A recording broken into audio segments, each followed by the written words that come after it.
Okay. अच्छा, ये आपको एक डीपीपी भी दी गई थी, आपने वो करी? उसके क्वेश्चंस के डाउट्स है ना कुछ स्टूडेंट्स को।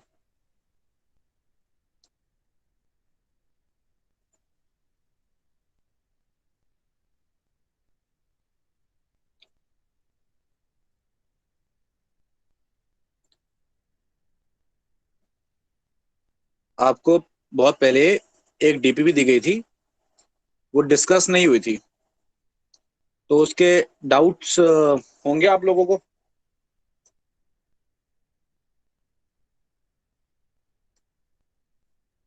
सर एक क्वेश्चन पूछना था। हाँ, पूछो। सर वो क्वेश्चन था कि जो सीडोसीलोम होती है वो कहाँ से डेवलप होती है, तो उसका आंसर था ब्लास्टोसील।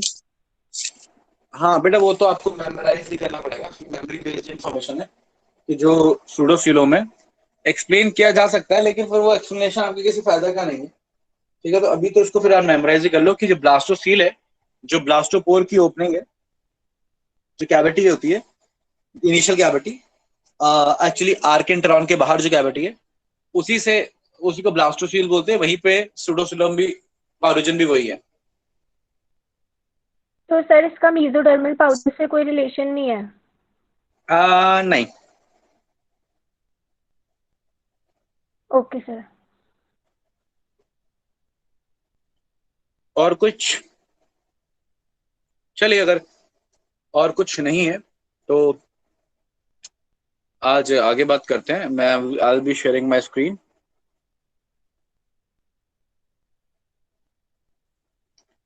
और साथ साथ जब मैं आपसे पूछता रहा हूँ कि समझ में आ रहा है या ये क्लियर है, तो कोई एक एक स्टूडेंट मेरे को रिस्पॉन्ड भी करता रहिएगा, ताकि मुझे पता रहे कि आपको समझ में आ रहा है। तो वही फिल्म ट्रेड्स की बात कर रहे थे हम। और फिल्म ट्रेड्स में हमने पॉलिप मेड्यूसा पढ़ लिया था, गैस्ट्रोडर्मिस, एंडोडर्मिस पढ़ लिया था, और न्यूरॉन्स नर्वस सिस्टम पढ़ लिया था।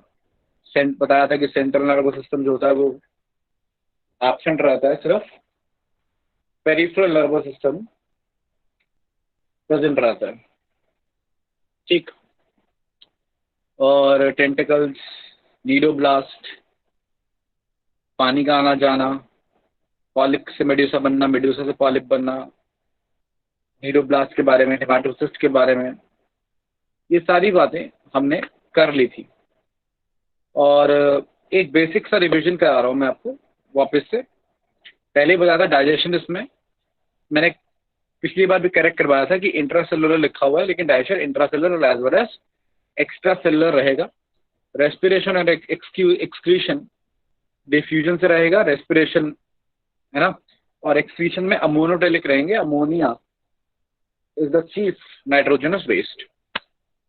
नर्वस सिस्टम डिफ्यूज टाइप, जिसमें एपोलर न्यूरॉन्स रहेंगे और पेरिफेरल नर्वस सिस्टम रहेगा। सेंट्रल नर्वस सिस्टम एब्सेंट रहेगा। और एपोलर न्यूरॉन्स क्या होते हैं, मैंने आपको डायग्राम से लास्ट क्लास में ही बता दिया था।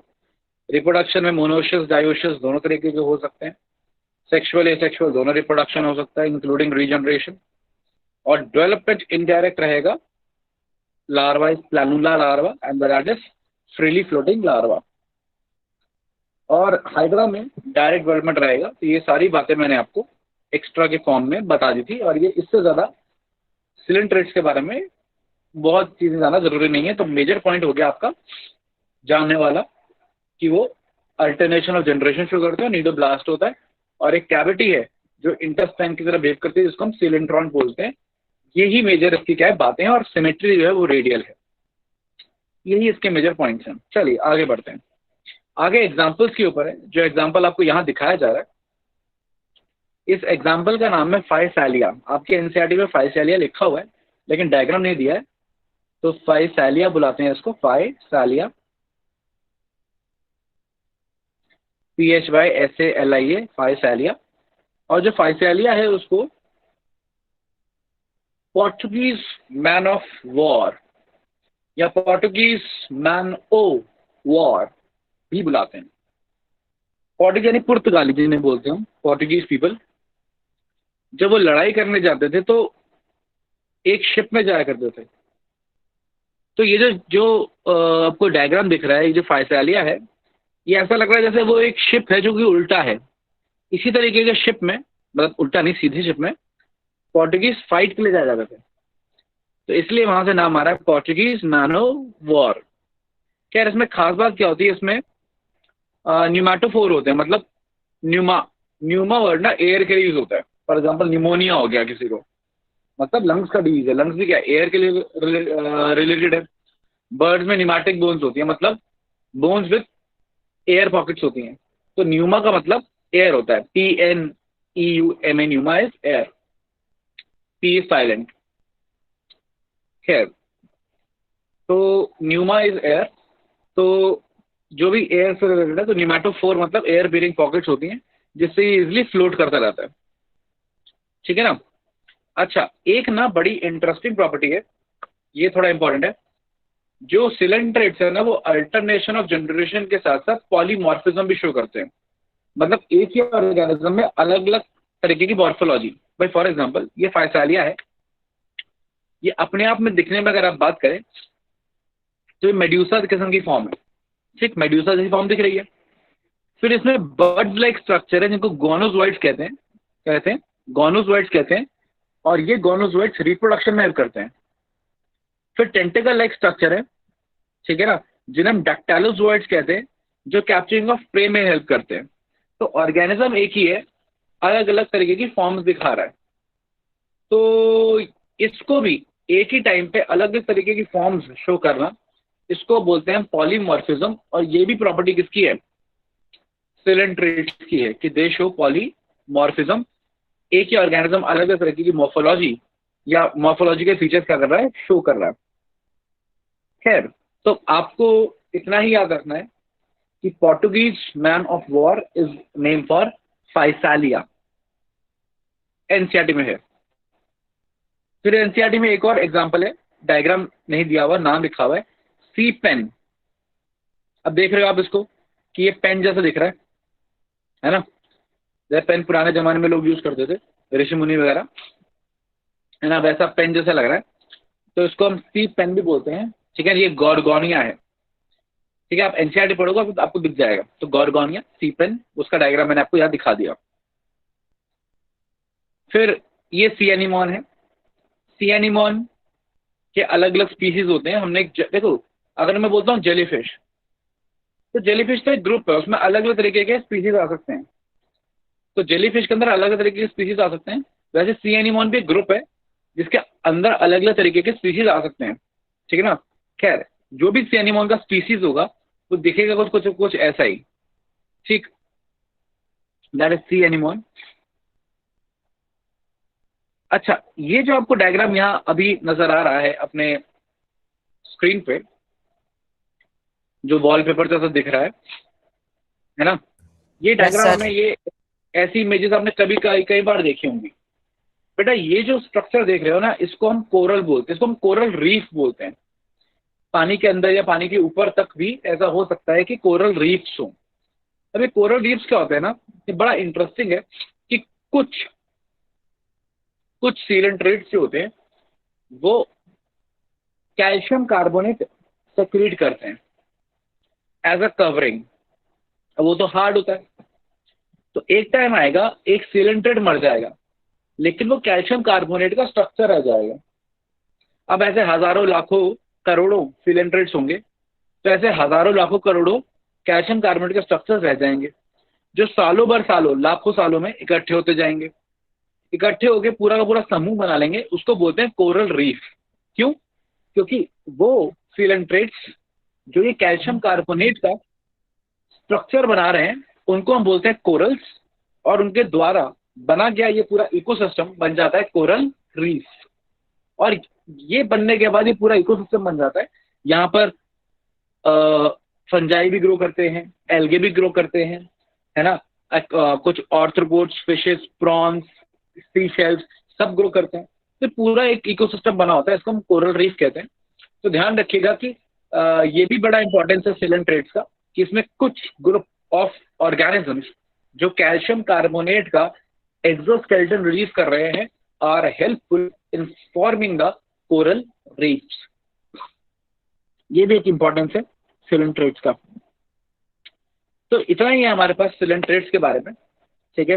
तो मैंने आपको अच्छा एग्जांपल्स की अगर वापस से मैं बात करूं तो हमने क्या क्या पढ़ा, हमने पढ़ा हाइड्रा का एग्जांपल है, ऑबीलिया का एग्जांपल है, जेलीफिश एग्जांपल है, सीपेन एग्जांपल है, Physalia Portuguese man of war example है, ठीक है ना। तो इस तरीके के एग्जांपल्स आपको मिल जाएंगे पूरे के पूरे सिलेंट्रेट्स के अंदर। बाकी एनसीईआरटी से एग्जांपल देख लीजिएगा। आई सपोज ये क्लियर है। अगले फाइलम पे जा रहे हैं हम, दैट इज टीनोफोरा। सबको किसी को कोई डाउट?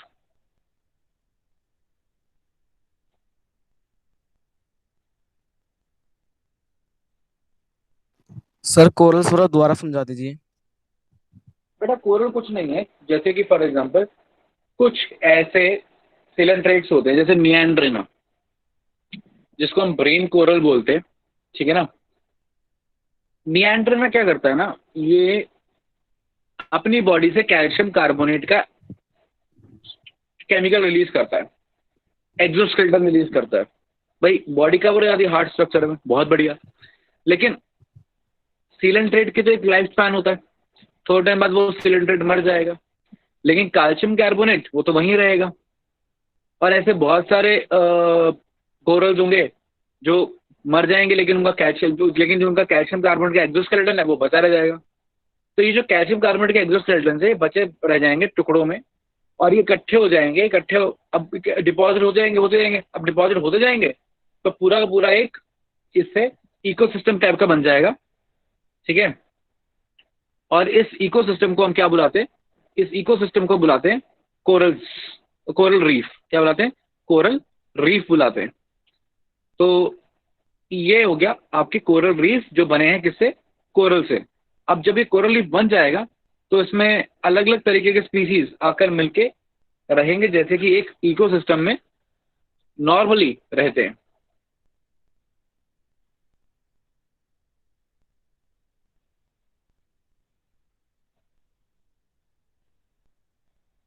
किसी को कोई डाउट? आगे बात करें नेक्स्ट फाइलम की, या कोई और सवाल है किसी का?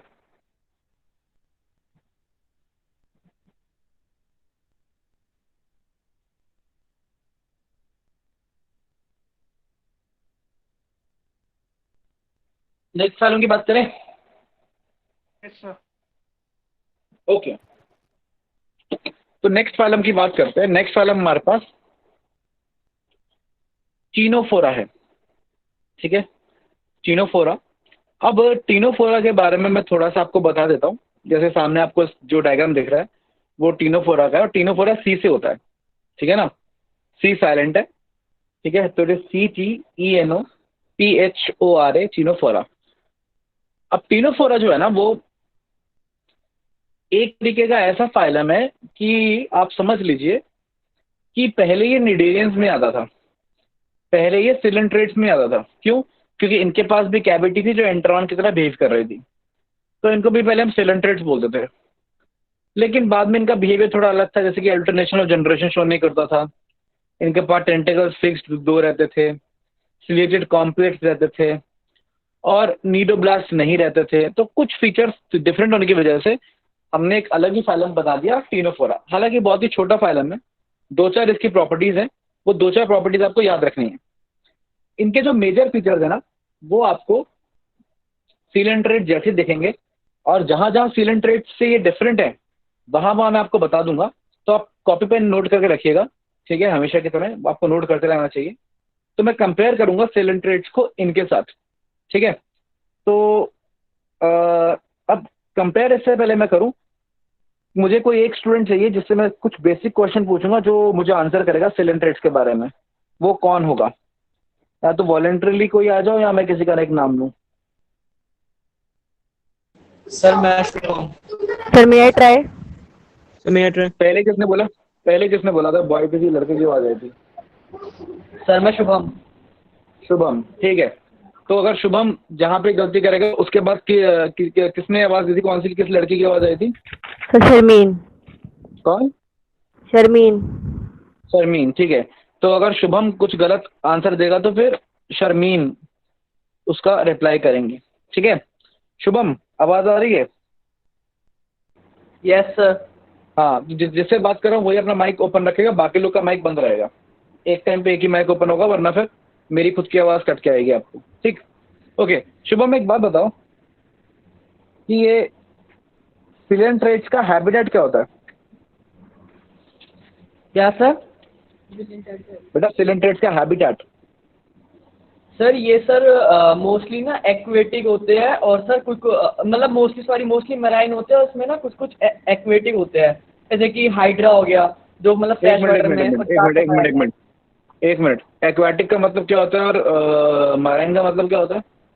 है। एक्वेटिक का मतलब होता है जो पानी में रहते हैं, और मराइन का मतलब होता है जो मतलब नमक सॉल्ट काफ़ी ज़्यादा हाई सॉल्ट कंसंट्रेशन वाले तो पानी बेटा में रहते हैं मराइन एक में। बात बता, जो भी मराइन होगा वो तो एक्वाटिक होगा ही ना।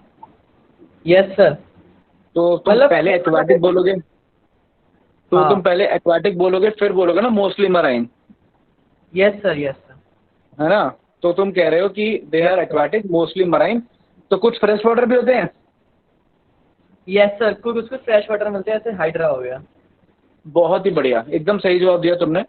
अच्छा, तो यही पहला पॉइंट है, और ये इस पॉइंट में सिलेंट्रेट्स टिनोफोरा मैच नहीं करते। क्यों? क्योंकि टिनोफोरा में कोई फ्रेश वाटर फॉर्म नहीं मिलेगी। मतलब आपको आपको रिवर वाटर में, पॉन्ड में, लेक में टिनोफोरा नहीं मिलेंगे। टिनोफोरा आपको मिलेंगे सिर्फ सी में या ओशियन में। मतलब दे आर एक्सक्लूसिवली मराइन, और ये पॉइंट इंपॉर्टेंट है। कुछ ही फाइलम्स हैं ऐसे जो एक्सक्लूसिवली मराइन है, आपको उनके बारे में याद होना चाहिए। तो टिनोफोरा इज एक्सक्लूसिवली मराइन। ठीक, ओके। नेक्स्ट पॉइंट पे आओ शुभम, ये होते कैसे हैं सिलेंट्रेट्स? सिलेंट्रेट्स है डिप्लोब्लास्टिक या ट्रिप्लोब्लास्टिक? सर ये डिप्लोब्लास्टिक एनिमल्स होते हैं। एग्जैक्टली, इस मामले में टिनोफोरा इनके भाई हैं, ये भी डिप्लोब्लास्टिक ही हैं। ठीक है, अगला सवाल कि सिलेंट्रेट्स का जो क्या है, क्या कहते हैं, रेस्पिरेशन और एक्सक्रीशन, वो कैसे हो रहा है? सर ये ना सिंपल डिफ्यूजन के थ्रू होता है, और सर इनका सिलेंट्रेट्स में अमोनिया और अमोनिया को निकालते हैं एक्सक्रीशन में ही है। एग्जैक्टली तो सेम रेस्पिरेशन और एक्सक्रीशन इनका भी ऐसा ही है। बॉडी सरफेस से ऐसे डिफ्यूज कर देंगे ऑक्सीजन, और एक्सक्रीशन के लिए इस्तेमाल करेंगे वही अमोनिया रिलीज करेंगे। ठीक है, ओके। अब आगे बात करते हैं डाइजेशन। सिलेंट्रेट्स में कैसा होता है, इंट्रासेलुलर कि एक्स्ट्रा सेलुलर? सर इनके अंदर ना दोनों होता है, इंट्रा इंट्रा और एक्स्ट्रा सेलुलर वेरी गुड, दोनों तो होता है। Very good. टिनोफोरा भी ऐसा ही करेगा, उसमें भी डाइजेशन दोनों ही तरीके का होगा, पहले एक्स्ट्रा सेलुलर और फिर इंट्रा सेलुलर। लेकिन इसमें थोड़ा सा फर्क है, तो थोड़ा स्ट्रक्चर में फर्क है। अगर आप डायग्राम यहाँ ध्यान से देखेंगे तो मैं आपको बताना चाहूंगा कि इसके पास एलिमेंट्री कैनाल जैसा थोड़ा डेवलप हो गया है। यहाँ पर माउथ है, माउथ के बाद ये ट्यूब जा रही है, एलिमेंट्री कैनाल की कह सकते हैं, और फिर इसकी ब्रांचेस हो जाती हैं, और फिर ये ब्रांचेस अलग अलग अपनी अपनी इंडिविजुअल ओपनिंग में क्या करती है, खुलती हैं। हालांकि ओपनिंग बहुत ही छोटी होती है, और उसमें से इजेस्टेड वेस्ट जनरली बाहर नहीं निकलता। ठीक है ना? क्योंकि डाइजेस्टेड फूड एलिमेंट्री कैनाल के बीच में ज़्यादा डाइजेस्ट ही नहीं हो रहा। वो तो जितना डाइजेस्ट हो रहा है सारा का सारा एब्जॉर्ब होके फिर सेल के अंदर डाइजेस्ट हो रहा है, तो बचता ही नहीं है कोई वेस्ट की बाहर निकालो। तो ओपनिंग तो है, लेकिन ये ओपनिंग प्रॉपर नहीं है। ठीक है, लेकिन इनका हम बोलते हैं कि एलिमेंट्री कैनाल है जो कैसा है, ब्रांच है, लेकिन फिर भी हम इसको कंप्लीट डाइजेस्टिव सिस्टम नहीं बोलते, हम इनकम्प्लीट बोलते हैं, क्योंकि प्रॉपर तरीके से बना नहीं है। मतलब प्रॉपर एनस या फंक्शनल एनस इसमें प्रेजेंट नहीं है। तो ये थोड़ा सा डिफरेंस है। बाकी प्रोसेस ऑफ डाइजेशन क्या रहेगा, सेम रहेगा कि पहले एक्स्ट्रा सेलुलर और फिर इंट्रा सेलुलर। मतलब इनके पास अच्छा, इनके पास माउथ है जो कहाँ है, लोअर रीजन पे है। और आप देख सकते हैं अगर माउथ ऐसे नीचे की तरफ होता है तो बेटा ये पॉलिप फॉर्म होती है कि मेड्यूसा फॉर्म होती है? मेडुसा। हाँ, मेड्यूसा फॉर्म होती है ना? तो आप ऐसा समझ सकते हो कि टिनोफोरा सिलेंट्रेट के एक तरीके के मेड्यूसे हैं, है ना? अच्छा, इसमें ना कोई भी पॉलिप फॉर्म शो नहीं होती, ये ऐसे ही रहते हैं। मतलब यहाँ पे भी एक टिनोफोरा और सिलेंट्रेट में फर्क आ गया कि सिलेंट्रेट अल्टरनेशन ऑफ जनरेशन तो शो करता है, लेकिन Ctenophora alternation of generation show नहीं करता। तो सिलेंट्रेट शो मेटाजेनेसिस या alternation of generation, but Ctenophora does not show metagenesis या alternation of generation. ये क्लियर है? Yes sir. बेटा नर्वस सिस्टम कैसा होता है सिलेंट्रेट्स का? सर एक बार रिपीट कर दीजिए। Nervous system. सर इनके अंदर ना जो नर्व्स होती है वो ना फैली हुई होती है, इनके पास कोई एक खास ब्रेन नहीं होता, तो इनका जो नर्वस सिस्टम होता है वो वेल डेवलप्ड नहीं है। हाँ, सेंट्रल नर्वस सिस्टम एब्सेंट है, पेरिफेरल नर्वस सिस्टम प्रेजेंट है। तो वही सेम इनके साथ भी है, सेंट्रल नर्वस सिस्टम एब्सेंट, कोई ब्रेन नहीं है, कोई हेड नहीं है, और पेरिफेरल नर्वस सिस्टम क्या रहेगा? प्रेजेंट रहेगा। तो मतलब काफी हद तक ये मिलते जुलते हैं किनके साथ? सीलेंट ट्रेट्स के साथ। अच्छा, अलग क्या है, आइए थोड़ा सा इनके इंपॉर्टेंट के बारे में जानते हैं।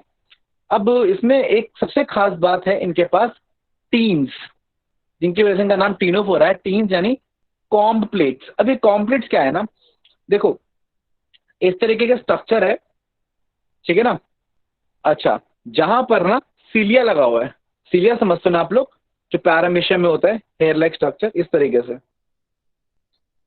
अब देखने में ऐसा लगता है जैसे ये प्लेट है, जैसे बहुत सारी कंघियां रखी हुई हैं, है ना। तो इसे हम कॉम्ब प्लेट बोलते हैं, ठीक है।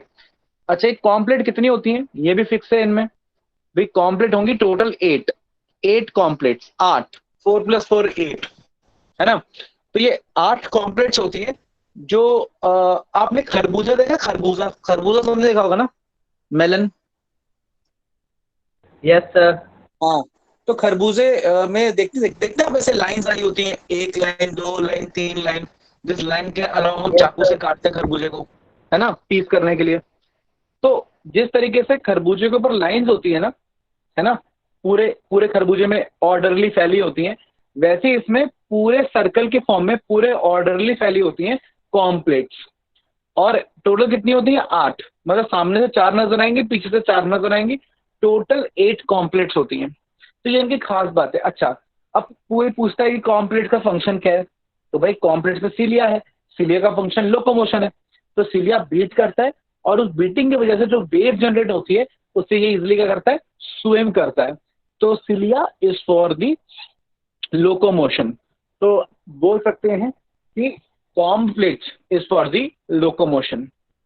ये बात क्लियर हो गई आई सपोज। तो ये याद रखिएगा, कॉम्प्लेक्स होती हैं, सर और कितनी होती हैं? 8 होती हैं।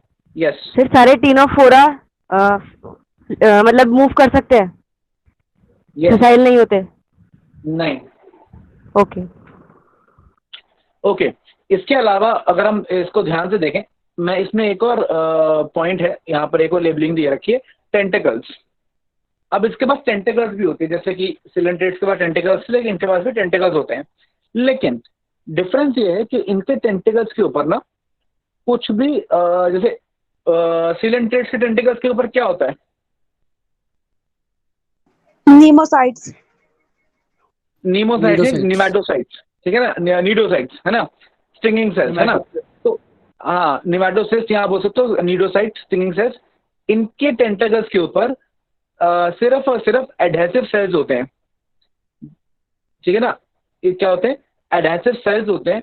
और ये सेल्स कैसे होते हैं ना, मैंने जैसे कि बोला एडहेसिव, चिपकाने वाले होते हैं। मतलब इसका फायदा क्या है मैं आपको बताता हूँ। एडहेसिव सेल्स का फायदा क्या है? इन एडहेसिव सेल्स को हम कॉलोब्लास्ट भी बोलते हैं। क्या बोलते हैं? कॉलोब्लास्ट, कॉलोब्लास्ट,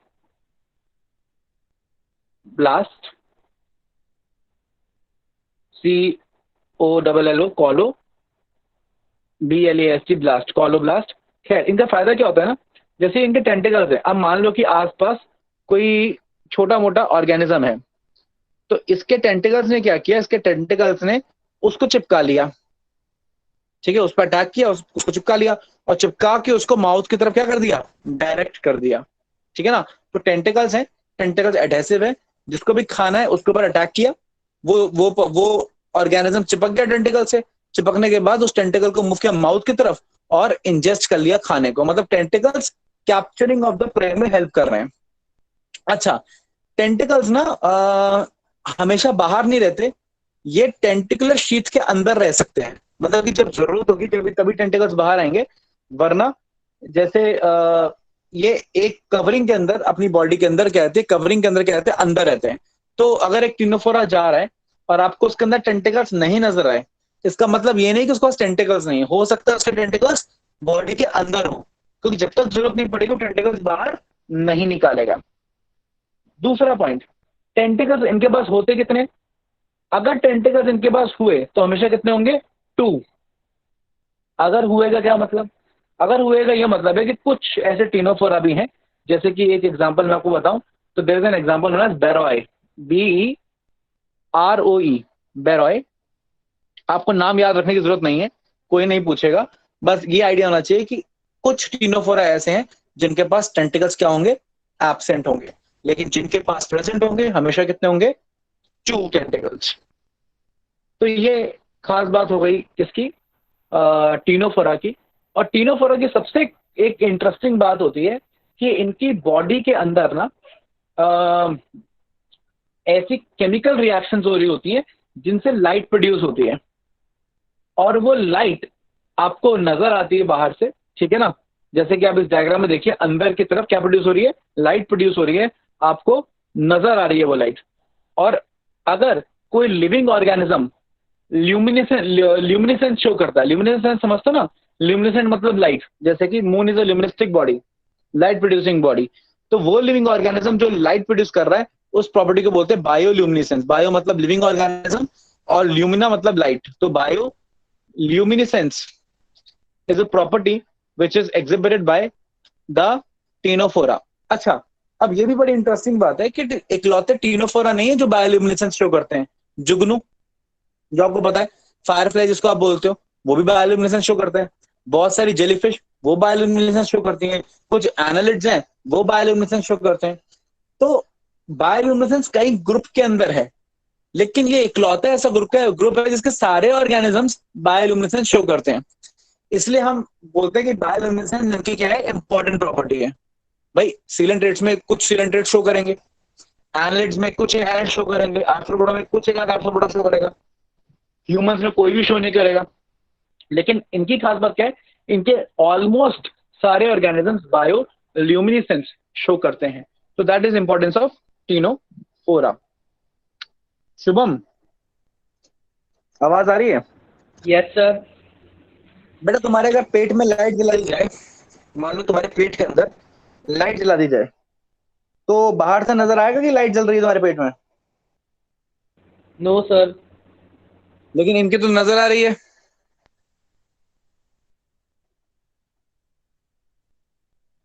सर इनकी ना शायद इनकी जो बॉडी वॉल होगी ना काफी थिन होगी और ना मतलब ट्रांसपेरेंट होगी, जिसके कारण हमें हाँ, मतलब एग्जैक्टली मैं यही बताने की कोशिश कर रहा हूँ कि इनकी बॉडी ट्रांसपेरेंट होती है, या बहुत ही मतलब कि ट्रांसलूसेंट से ट्रांसपेरेंट मतलब नहीं तो फिर हल्की सी ओपेक होती है, मतलब काफी मतलब बाहर से इनकी बॉडी के इंटरनल ऑर्गन्स इजीली नजर आ जाते हैं। तो बॉडी इज ट्रांसपेरेंट ऐसा बोल सकते हैं किसी केस में, टीनोफोरा केस में। इसलिए लाइट अंदर चल रही है और बाहर भी क्या आ रही है? नजर आ रही है। ठीक है, बॉडी ट्रांसपेरेंट नहीं होती तो फिर ऐसा नहीं हो पाता। तो यही इनकी भी प्रॉपर्टीज वैसी ही हैं जैसे कि मैंने बताया। तो मैं वन बाय वन इसकी बात कर लेता हूँ, ठीक है? और ये शायद वही पॉइंट्स हैं जो सीलेंट ट्रेड्स के भी इनके लिए भी लिखे गए थे, तो मैं यहाँ पर बात कर लेता हूँ। डाइजेशन, अब यहाँ पे फिर से गलत लिखा हुआ है, डाइजेशन इंट्रासेलुलर लिखा हुआ है। Digestion is intracellular and extracellular. Respiration excretion मैंने बता दिया, सेम सीलेंट ट्रेड जैसा डिफ्यूजन से अमोनिया रिलीज करते हैं। नर्वस सिस्टम डिफ्यूज है, एपोला, PNS.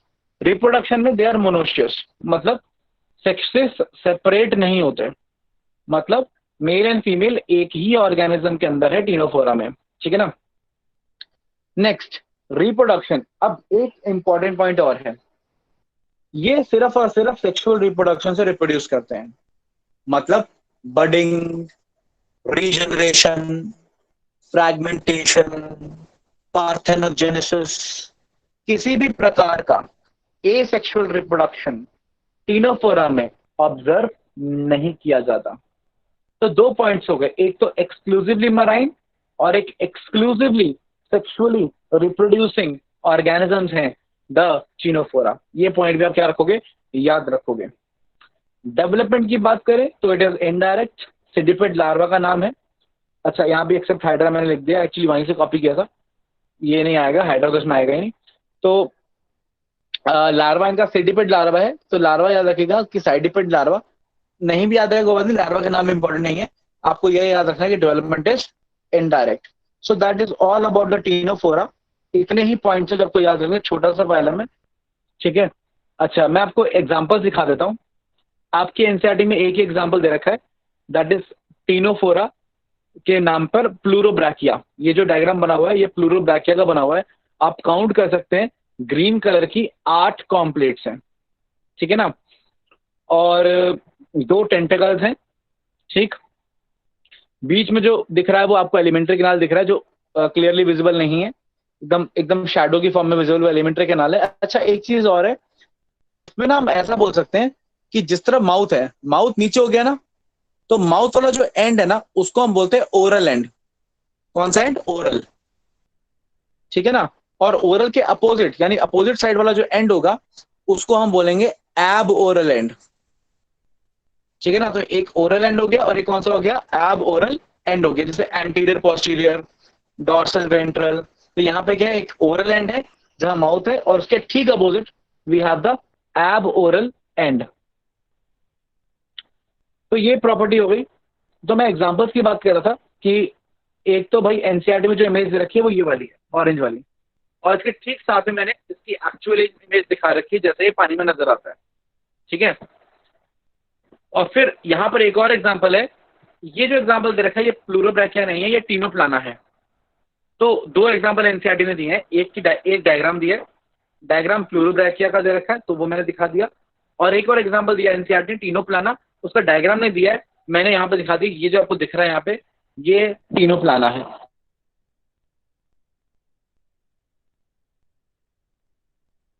The phylum Ctenophora. I suppose phylum Ctenophora clear है, किसी को डाउट नहीं है?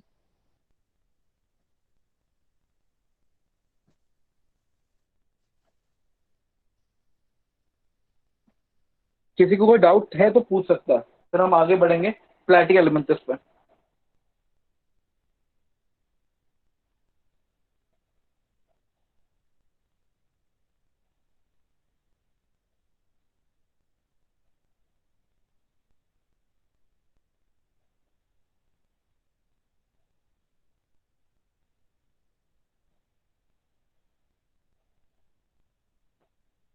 चलिए, आप में से किसी को कोई डाउट नहीं है तो let's move on to the platyhelminthes. तो बात कर रहे हैं प्लैटी हेलमिंथस की। मैंने क्या बोला? मैंने बोला प्लैटी। प्लैटी मतलब फ्लैट, चपटे, है ना। प्लैटी मतलब फ्लैट। फ्लैट कैसे फ्लैट? Dorsally, ventrally flat. आप लोग डॉर्सल वेंट्रल समझते हो?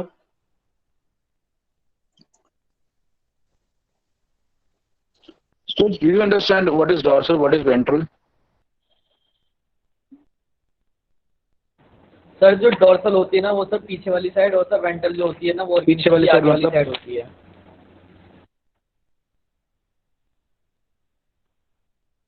पीछे वाले साइड किसको बोलोगे? सर जो उसका हाँ। हेड होगा ना, हेड जो ऑर्गेनिज्म का मतलब हेड, आई आई और माउथ हाँ। वगैरह जहाँ पे है, तो उसके जो बिल्कुल नीचे जा रही है वो होगी वेंट्रल साइड, और सर जो जस्ट उसे अपोजिट में बैक है वो सर होगी हमारी डोर्सल साइड। अच्छा, मछली में, फिश में?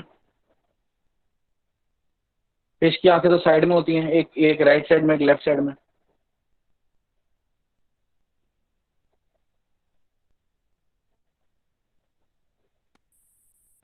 सर पता नहीं। किसी को मालूम है what is dorsal, what is ventral?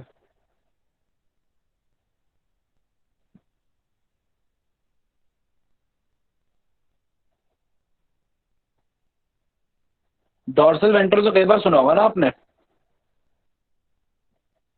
Leaf के कॉन्टेक्स्ट में, ह्यूमंस के कॉन्टेक्स्ट में।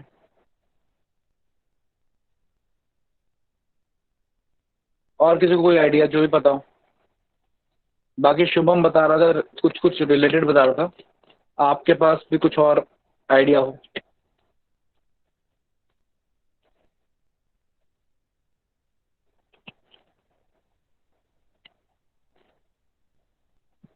किसी को नहीं पता डॉर्सल क्या होता है, वेंट्रल क्या होता है? कितने टाइम से आप बायोलॉजी पढ़ रहे हो? डॉर्सल वेंट्रल वर्ड पहले भी सुना होगा ना सबने? सुना है dorsal ventral word? Yes sir. Shubham के अलावा और किसी ने सुना है, नहीं सुना है?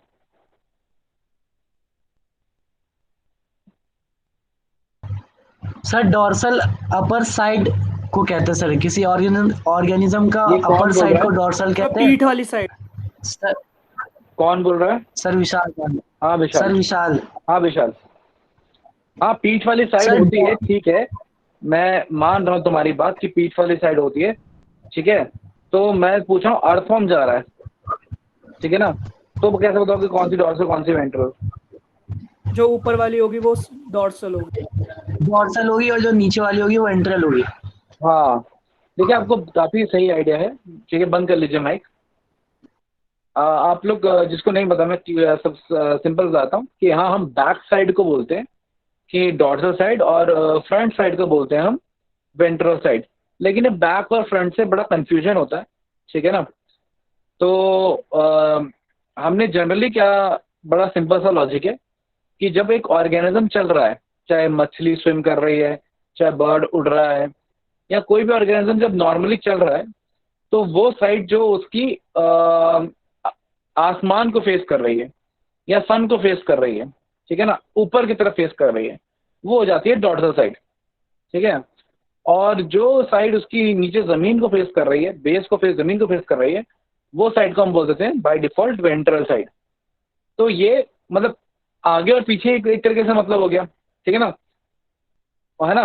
तो फ्रंट साइड बैक साइड से मतलब हो गया।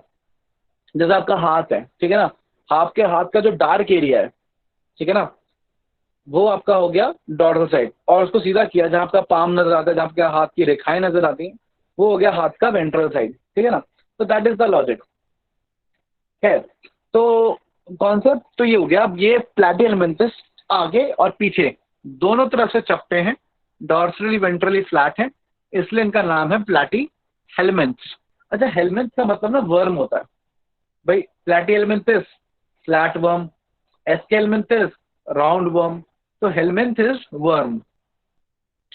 अच्छा, इनके अगर मैं जनरल बेसिक फीचर्स की बात करूं तो platyhelminthes are the first triploblastic organisms, मतलब इनके पास मीजोडर्म जो है वो आ चुका है, तो दे आर ट्रिप्लोब्लास्टिक। लेकिन सिलोम अभी इवॉल्व नहीं हुआ है, तो दे आर लाइक एफिलामेंट्स। मोस्टली ये पैरासिटिक होते हैं। जैसे कि अगर मैं प्लैटिहेलमिन्थस में अगर नाम लूं तो 3 ऑर्गेनिज्म मेजरली मेरी नजर में आते हैं, इमेजिनेशन में आते हैं। एक तो सबसे पहले वाला जो आपको दिख रहा है वो प्लैनेरिया है, और प्लैनेरिया आप जानते हो, सुना है आपने, रीजनरेशन करता है प्लैनेरिया, तो आपने 10th में रीजनरेशन के एग्जाम्पल में प्लैनेरिया पढ़ा था। तो ये वही प्लैनेरिया है। डगेसिया इसका साइंटिफिक नाम है, GUGESIA डगेसिया। फिर लिवर फ्लूक है, और फिर एक टेपवर्म है। अच्छा, फ्लूक का पता है कैसे? फ्लूक, फ्लूक यानी फ्लूक वर्ड आ रहा है फ्लेक्स से, जैसे होता है ना कॉर्न फ्लेक्स, कॉर्न के छोटे छोटे हवा से उड़ जाने वाले एकदम चपटे से स्ट्रक्चर, उन्हें बोलते थे कॉर्न फ्लेक्स। ऐसे राइस फ्लेक्स भी आते हैं, ठीक है ना, जिसको आप क्या बोलते हैं, पोहा जिससे बनता है वो राइस फ्लेक्स, है ना। तो फ्लेक मतलब हल्का सा पतला सा स्ट्रक्चर, जैसे कि कहीं जैसे वाइट वॉश हो रही हो तो वाइट वॉश उखड़ जाती है तो फ्लेक से बन जाते हैं सीमेंट के या उसके पुट्टी के, तो वही फ्लेक होता है। तो ऐसे लिवर फ्लूक एक बहुत ही छोटा फ्लेक लाइक छोटा पतला सा चपटा सा ऑर्गेनिज्म है। और लिवर फ्लूक इसलिए बोल रहे हैं क्योंकि आपके लिवर में रहता है। आपके मतलब किसी ऑर्गेनिज्म के लिवर में रहेगा, मतलब किसी ह्यूमन के लिवर में रह सकता है, फ्रॉग के लिवर में रह सकता है, शीप के लिवर में रह सकता है। तो अलग अलग स्पीशीज होते हैं इसके, जो अलग अलग ऑर्गेनिज्म के लिवर में पाए जाते हैं एज अ पैरासाइट। तो भाई पैरासाइट है, तो भाई पैरासिटिक हुआ। अच्छा, टेपवर्म भी पैरासिटिक है, वो इंटेस्टाइन में पाया जाता है, किसके? पिग के, पिग की बॉडी में, काऊ की बॉडी में, आपके इंटेस्टाइन में। पिग और काऊ की बुक के तो मसल्स में पाया जाएगा या एलिमेंट्री कैनाल में पाया जाएगा, आपके इंटेस्टाइन में स्पेसिफिकली पाया जाएगा। तो ये भी क्या हो गया? पैरासाइट हो गया।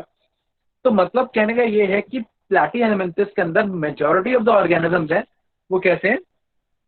पैरासिटिक हैं, ठीक है ना, क्लियर। तो आगे बढ़ते हैं। हाँ, प्लेनेरिया पैरासिटिक नहीं है, प्लेनेरिया कैसा है? फ्री लिविंग, ठीक। अच्छा आगे बात करते हैं। तो ऑफकोर्स ये एसिलोमेट्स हैं, ट्रिप्लोब्लास्टिक हैं, ठीक है, with organ level of organisation slash organ system. ये मैंने आपको शुरू में बताया था कि इनके पास कुछ ऑर्गन सिस्टम है और कुछ इनके पास सिर्फ ऑर्गन ही है।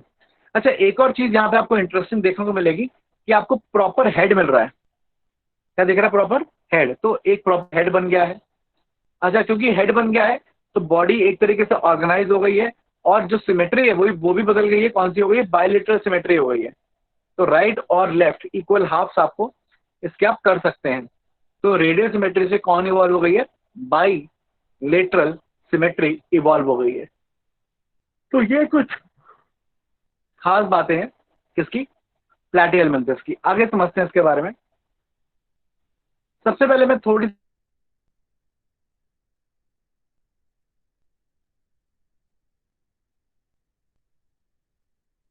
सी बात कर रहा हूं आपके साथ लिवर फ्लू की। अब जो लिवर फ्लूक है उसका ये एडल्ट है, करेक्ट होती है, सेक्सुअल रिप्रोडक्शन होता है, ठीक है ना। अच्छा अच्छा लिवर फ्लूक में ना कोई मेल फीमेल नहीं है। मतलब कि ये जो आपको लिवर फ्लूक दिखा रहा हूँ ना, आप पूछेंगे कि मेल है फीमेल है, तो मैं बोलता हूँ कि ये मेल भी है। सॉरी, आप मेल एंड फीमेल के सिंबल समझते हो ना कि ये सर्कल बनाया और प्लस कर दिया तो ये मेल फीमेल हो गया, और ये एरो बना दिया तो क्या हो गया? मेल हो गया, और दोनों बना दिया तो मेल फीमेल दोनों हो गया। तो ये मेल फीमेल दोनों है। मतलब कि ये लिवर फ्लूक जो है वो मोनोशियस होता है। तो उसमें दोनों sex organ, testis and ovaries, दोनों ही एक ही ऑर्गेनिज्म मिलते हैं। खैर और क्या है इसमें? अब देखिए इसमें माउथ है, ठीक है। तो आपको इसमें एक प्रॉपर माउथ नजर आ जाएगा ऊपर की तरफ। तो माउथ की लोकेशन कैसी है? माउथ इज टर्मिनल माउथ, एकदम टर्मिनल पोजीशन पे क्या प्रेजेंट है? माउथ प्रेजेंट है। ठीक तीनों फोरा की तरह है या सिलेंट्रेट की तरह एक टिप पे माउथ है। माउथ के ठीक नीचे एक्सक्रीटरी पोर है। अब बेटा कंफ्यूज नहीं होना है, एक्सक्रीटरी पोर है, एनस नहीं है बेटा। एक्सक्रीटरी पोर का मतलब यूरिनरी ओपनिंग, मतलब जिससे नाइट्रोजनस वेस्ट निकाला जा सके, ठीक है ना। और एनस किसकी ओपनिंग होती है? एलिमेंट्री कैनाल की ओपनिंग होती है बेटा। इसका एलिमेंट्री कैनाल कंप्लीट नहीं होता। इसके अगर मैं एलिमेंट्री कैनाल का डायग्राम बनाऊं तो इसका जो एलिमेंट्री कैनाल है ना वो इनकम्प्लीट है। मतलब वो शुरू तो होता है लेकिन एनस पे खत्म नहीं होता। मतलब अगर आप इसका अंदर से एलिमेंट्री कैनाल देखोगे तो वो शुरू तो होगा लेकिन अंदर जाके एकदम ऐसे ही खत्म हो जाएगा। तो ये जो एक्सक्रीटरी पोर है ये बॉडी के जितना नाइट्रोजनस वेस्ट है, जो ब्लड में से नाइट्रोजनस या ब्लड कह लो या जिसके अंदर फ्लूइड घूमता है, उसका जो एक्सक्रीटरी वेस्ट है उसको बाहर निकालने के लिए एक्सक्रीटरी पोर है। तो अगेन एनस नहीं है तो इसका डाइजेस्टिव सिस्टम भी कैसा होगा? इनकम्प्लीट डाइजेस्टिव सिस्टम होगा, कंप्लीट नहीं होगा। लेकिन क्योंकि एलिमेंट्री कैनाल प्रेजेंट है, क्योंकि एक एलिमेंट्री कैनाल प्रेजेंट है, इसलिए जो इसका डाइजेशन होगा वो इसका डाइजेशन एक्स्ट्रा सेलुलर डाइजेशन होगा, इंट्रा सेलुलर नहीं होगा। और दूसरा डाइजेशन की इसको जरूरत ही नहीं पड़ेगी। क्यों? क्योंकि ऑलरेडी हमारे इंटेस्टाइन में रहता है या हमारे लिवर में रहता है, और लिवर में तो वैसे भी फूड डाइजेस्ट होने के बाद हम डाइजेस्ट कर ही लेते हैं। भाई हमने खाना खाया, डाइजेस्ट किया, ब्रेक किया छोटे छोटे पार्ट्स में, एब्जॉर्ब किया, ब्लड में गया, ब्लड से कहाँ जाएगा? लिवर में। मतलब लिवर के पास तो ऑलरेडी ग्लूकोज, अमाइनो एसिड सब कुछ डाइजेस्टेड ही पहुंच रहा है। तो इसको जो मिल रहा है वो ऑलरेडी डाइजेस्टेड है, तो डाइजेशन की उतनी जरूरत भी नहीं है, ठीक है ना। और इसलिए ज्यादा एक्सक्रीटरी, इसलिए ज्यादा इजेस्टेड वेस्ट निकालने की जरूरत भी नहीं है, इसलिए बिना एनएस के भी काम चल जाता है, ठीक है ना। तो ये प्री डाइजेस्टेड फूड ले रहा है, ठीक है पहले तो, ठीक। अच्छा खैर, और दूसरा इसके पास एनएफ है भी नहीं, तो ये कॉन्सेप्ट आप क्लियर रखिएगा। अच्छा फिर इसके पास एक ओपनिंग है जिसको हम जेनाइटल पोर बोल रहे हैं। इस जेनाइटल पोर में से मेल एक्सटर्नल जेनेटेलिया या मेल स्ट्रक्चर बाहर आएगा जो किसी दूसरे लिवर फ्लूक के अंदर स्पर्म ट्रांसफर कर देगा। मतलब ये जो ओपनिंग है यहाँ से स्पर्म जा भी सकते हैं और इस ओपनिंग के थ्रू स्पर्म आ भी सकते हैं। इसका मतलब ये जो ओपनिंग है ये स्पर्म ट्रांसफरिंग भी है और स्पर्म एक्सेप्टिंग भी है, ठीक है ना। तो दो लिवर फ्लूक में एक लिवर फ्लूक मेल की तरह काम करता है, एक लिवर फ्लूक फीमेल की तरह काम करता है। इसका मतलब मोनोशियस होने के बावजूद भी सेल्फ फर्टिलाइजेशन नहीं होती है। क्या होती है? क्रॉस फर्टिलाइजेशन होती है। एक लिवर फ्लूक दूसरे को स्पर्म ट्रांसफर करता है, ठीक है। खैर तो जो स्पर्म ट्रांसफर करेगा उसे बोलेंगे कि वो मेल की तरह बिहेव कर रहा है, और जो स्पर्म एक्सेप्ट करेगा उसे बोलेंगे कि हम फीमेल की तरह बिहेव कर रहा है। और फिर इस डायग्राम में एक आखिरी चीज जो आपने नोटिस करी होगी वो ये वेंट्रल सकर है। अब वेंट्रल सकर क्या होता है ना, एक ऐसा स्ट्रक्चर है, इसमें कोई ओपनिंग नहीं है, हल्के हल्के पोरस छोटी छोटी ओपनिंग होती है, बाकी उसको एक सिंगल ओपनिंग नहीं मान सकते। इसमें ओपनिंग एक ही है, माउथ, या तीन बोल सकते, तीन मेजर ओपनिंग है, एक माउथ, एक जेनिटल पोर और एक एक्सक्रीटरी पोर। वेंट्रल सकर एक ऐसा स्ट्रक्चर है जो सक्शन फोर्स जनरेट करता है, और सक्शन फोर्स की वजह से ये आपके लिवर में अटैच रह सकता है। आपके लिवर में रहेगा तो इधर उधर भटक जाएगा ना, तो भटके ना इधर उधर, इसकी वजह से उसको कहीं ना कहीं अटैच होना है, और अटैच होने के लिए सक्शन फोर्स चाहिए होती है। वो सक्शन फोर्स वेंट्रल साइड से स्ट्रक्चर प्रोड्यूस कर रहा है, तो उसको वेंट्रल सकर बोल दिया। वही सक्शन फोर्स माउथ भी प्रोड्यूस कर सकता है, तो फिर उसको हम ओरल सकर बोल देते हैं। मतलब ओरल सकर जो है, एक तो उसका काम है अटैच होके रहना, अटैच करना लिवर फ्लूइड को बॉडी से। दूसरा काम क्या उसका, खाना इंजेस्ट करना। लेकिन वेंट्रल सकर का काम सिर्फ किसमें है, अटैचमेंट में है। इसका कोई लेना देना फूड के इंजेक्शन से नहीं है, क्योंकि ये ओपनिंग नहीं है।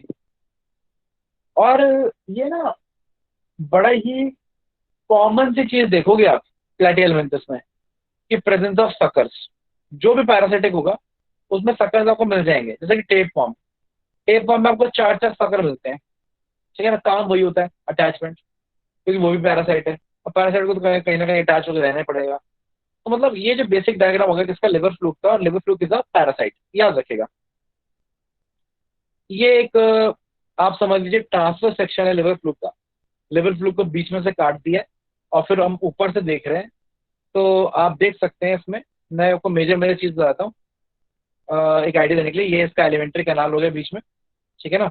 As you can see this is the alimentary canal in between. फिर आप देख सकते हैं इसमें जो समझने वाली चीज, कि ये इसकी पतली सी लेयर है बॉडी की कवरिंग, ठीक है ना।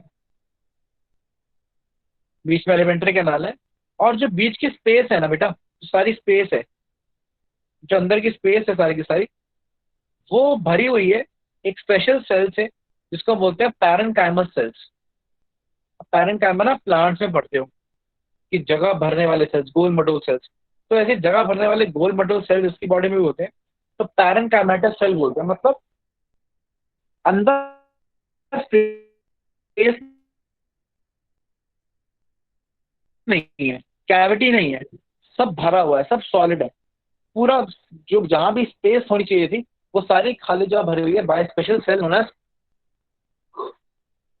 Parenchymatous cells. तो बस यही इसकी बॉडी की बात है, ठीक है ना, कि एलिमेंट्री कैनाल बीच में है, लेकिन वो एनस नहीं है, और आउटर बॉडी वॉल है, अंदर की जो जगह है वो भरी हुई है पैरेन्काइमेटस सेल से। और पैरेन्काइमेटस सेल जो है वो फ्लूइड प्रोड्यूस कर रहे हैं, है ना भाई। कुछ ना कुछ तो एक्सक्रीट करेंगे, कुछ ना कुछ फ्लूइड तो प्रोड्यूस करेंगे। वो ही फ्लूइड टिश्यू फ्लूइड बन के इसकी पूरी बॉडी में घूम रहा है। मतलब जो अंदर का सारे सेल्स हैं वो फ्लूइड रिलीज करते हैं, और वही फ्लूइड इसकी बॉडी में एकदम पूरी बॉडी में इस तरीके से घूमता रहता है। तो मतलब इसकी बॉडी में कोई ब्लड नाम की चीज नहीं है, बस टिश्यूज ने जो फ्लूइड प्रोड्यूस किया वही टिश्यू फ्लूइड एक फॉर्म में इसकी बॉडी में घूमता रहता है। और उस टिश्यू फ्लूइड को, क्योंकि वो पैरेन्काइमेटस सेल ने प्रोड्यूस किया है, इसलिए उसको हम पैरेन्काइमेटस फ्लूइड बोल सकते हैं, या पैरेन्काइमल फ्लूइड बोल सकते हैं। क्यों? क्योंकि वो पैरेन्काइमेटस सेल ने क्या किया, प्रोड्यूस किया।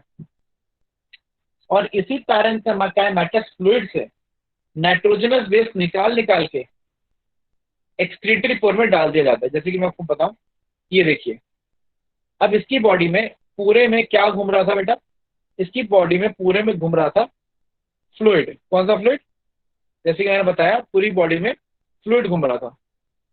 मैं वापस बताता हूँ, पूरी बॉडी में फ्लूइड घूम रहा था, और उस फ्लूइड का नाम मैंने क्या बताया था, पैरेन्काइमेटस फ्लूइड। अब इस फ्लूइड में से एक्सट्रैक्ट कर लिया जाता है नाइट्रोजनस वेस्ट। सबने नाइट्रोजनस वेस्ट एक्सट्रैक्ट कर लिया, निकाल लो बाहर, निकाल लो बाहर, सबने नाइट्रोजन निकाला, और फिर नाइट्रोजनस वेस्ट सारा का सारा एक्सक्रीटरी पोर के थ्रू कहाँ निकल जाता है, बाहर निकल जाता है। बेटा आपकी बॉडी में क्या होता है, आपकी बॉडी में भी तो यही होता है। आपके सेल्स ने कुछ भी प्रोड्यूस किया, अमोनिया, यूरिया, यूरिक एसिड, जो भी प्रोड्यूस किया, टॉक्सिक मटेरियल, सारा का सारा ब्लड में डाल दिया। ठीक, भाई वही डालोगे ना जो आसपास आएगा। मेरे घर के बाहर कूड़े वाला आता है तो मैं कूड़े वाले में की गाड़ी में सारा कूड़ा डालता हूँ। तुम्हारे सेल्स के बाहर ब्लड आता है तो तुम्हारे सेल्स ब्लड के अंदर अपना कूड़ा डाल देते हैं, अपना टॉक्सिक मटेरियल डाल देते हैं। ठीक है ना? तो जो भी आसपास आएगा वही डालेंगे। ठीक है ना? है। तो ये भी अपना नाइट्रोजन बेस आसपास के फ्लूइड में डाल देते हैं। आप भी यही करते हो, आप ब्लड में डाल देते हो। अब आपका ब्लड किडनी में जाता है और किडनी के जो नेफ्रॉन है वो उस ब्लड से सारा वेस्ट मटेरियल खींच लेते हैं और फिर उसको यूरिनरी ब्लैडर में ट्रांसफर कर देते हैं। वहां से वो यूरिथ्रा और यूरिनरी ओपनिंग के थ्रू यूरिन की फॉर्म में बॉडी से बाहर निकल जाता है। तो बेटा इसमें भी वैसा ही कुछ हो रहा है कि फ्लूइड है, फ्लूइड में से नाइट्रोजन बेस एक्सट्रैक्ट किया जा रहा है और एक्सट्रैक्ट कौन कर रहे हैं? Special cells known as flame cells. ये सबसे इंपॉर्टेंट पॉइंट है इस चैप्टर का कि फ्लेम सेल्स नाम के सेल्स होते हैं जो एक्सक्रीशन में हेल्प करते हैं। किसकी? In the case of this liver fluke या प्लेनेरियंस, या आप सीधा बोल सकते हो प्लैटी हेलमिंथस। तो प्लैटी हेलमिंथस की सबसे इंपॉर्टेंट प्रॉपर्टी है, चीफ प्रॉपर्टी है कि they have something known as flame cells. Clear point? तो एक्सक्रीशन के लिए आप कह सकते हैं कि फ्लेम सेल्स इस्तेमाल होते हैं। पैरेन्काइमल फ्लूइड से नाइट्रोजन बेस निकाला, फिर एक्सक्रीटरी पोर में डाल दिया। और फ्लेम सेल का अगर आप डायग्राम देखना चाहें तो इस तरीके का ये सेल होता है। ठीक है ना? इसके पास आप देखें ऊपर क्या है, सूडोपोडिया, अमीबा जैसा स्ट्रक्चर है, सूडोपोडिया है। ये सूडोपोडिया क्या करेंगे? नाइट्रोजनस वेस्ट लेंगे, इस तरीके से एब्जॉर्ब कर लेंगे, एब्जॉर्ब करके उसको नीचे फेंक देंगे। ठीक है ना? और नीचे फेंकने में कौन काम करेगा? फोर्स कौन लगाएगा? सीलिया लगाएगा। ये सीलिया है जो ब्लैक ब्लैक नजर आ रहे हैं आपको, ये जो ब्लैक कलर की लाइनें नजर आ रही हैं ये सीलिया है। ये सीलिया जो है ये बीट करेंगे, ये बीट करेंगे, दाएं बाएं मुड़ेंगे। इसकी वजह से फोर्स से जो नाइट्रोजनस वेस्ट है वो इनसे निकलता हुआ अल्टीमेटली एक्सक्रीटरी फोर्स से क्या निकल जाएगा? बाहर निकल जाएगा।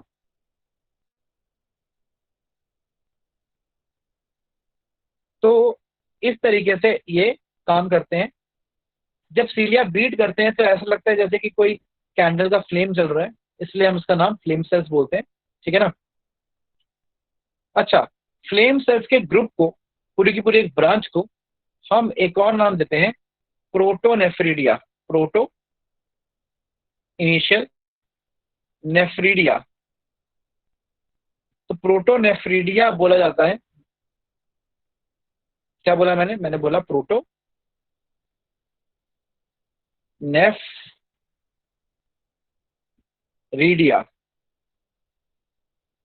तो protonephridia is a group of flame cells. बहुत सारे फ्लेम सेल्स प्रोटोनेफ्रिडिया में खुलते हैं और फिर प्रोटोनेफ्रिडिया एक्सक्रीटरी ट्यूब में खुलता है और एक्सक्रीटरी ट्यूब अल्टीमेटली एक्सक्रीटरी पोर से सारा नाइट्रोजनस वेस्ट क्या निकाल देते हैं? बाहर निकाल देते हैं।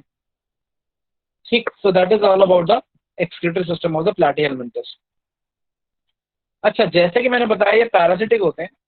तो अगर आप लिवर फ्लूक की तरफ देखें तो जो लिवर फ्लूक है, जैसे कि मान लीजिए शीप का लिवर फ्लूक है जो शीप को इन्फेक्ट करता है, तो उसका एक होस्ट तो हो गया बेटा शीप, और दूसरा होस्ट होता है स्नेल।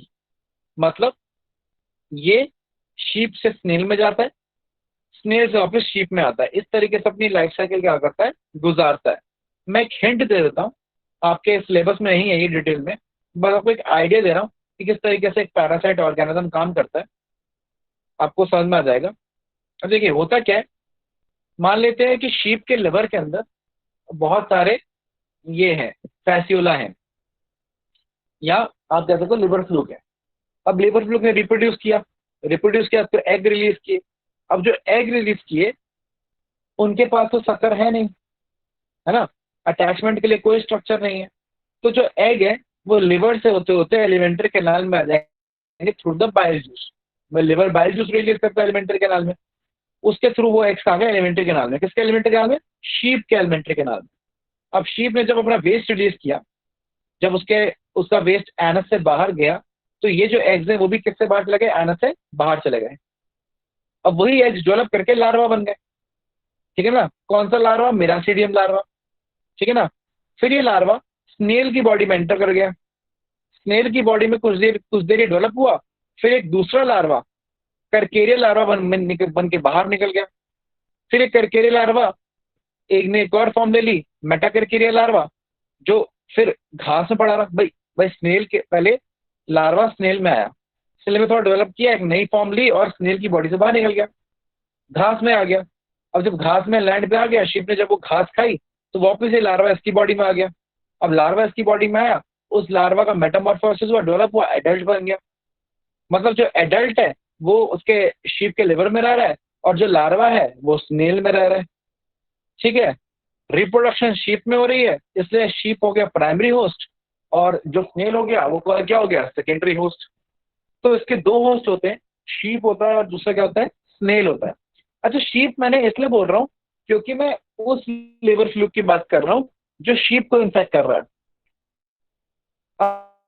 अब एक लिवर फ्लूक का स्पीशीज है फैसियोलॉप्सिस बुस्काई, फैसियोलॉप्सिस बुस्काई, आपके लिए नाम जाना जरूरी नहीं है। तो फैसियोलॉप्सिस बुस्काई जो लिवर फ्लूक है वो मैन लिवर फ्लूक है।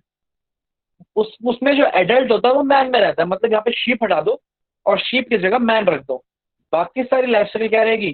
सेम रहेगी। तो किसी स्पीसीज के लिए शीप है, किसी स्पीसीज के लिए फ्रॉग है, किसी स्पीसीज के लिए मैन है, ठीक है ना। हाँ, स्नेल कांस्टेंट है, सभी की लाइफ साइकिल के अंदर स्नेल तो आएगा ही, तो स्नेल के साथ मैन भी आ सकता है, शीप भी आ सकता है, गोट भी आ सकता है ना। तो depending on species to species, varies from species to species of liver fluke. तो रहेगा लिवर में, ये आप याद रखिएगा। So that is all about the liver fluke. Liver fluke के बारे में कोई डाउट है किसी को?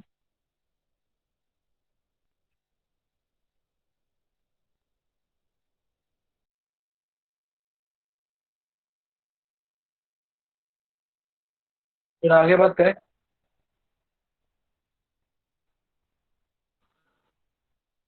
सर हाँ जी। सर सर तो लिवर फ्लूक हाँ को सुन रहा हूँ, डाइजेशन की बोलो। जरूरत नहीं थी तो डेवलप क्यों नहीं हुआ, क्यों हो गया? क्या? सर तब लिवर फ्लूक को डाइजेशन की जरूरत नहीं थी तो उसमें एलिमेंट्री कैनाल डेवलप क्यों हो गया?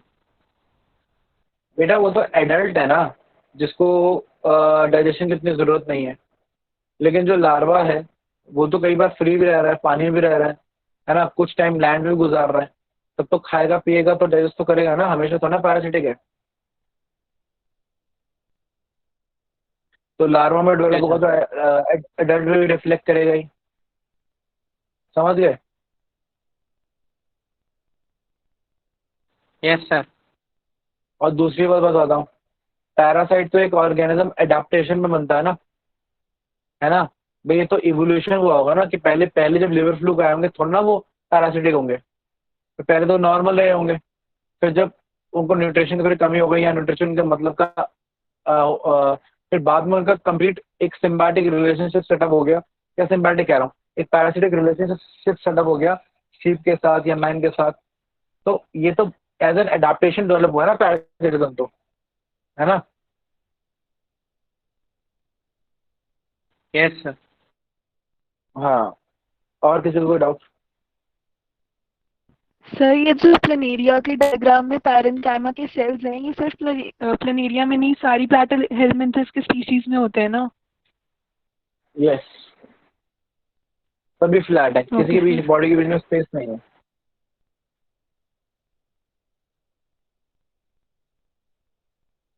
Anybody else?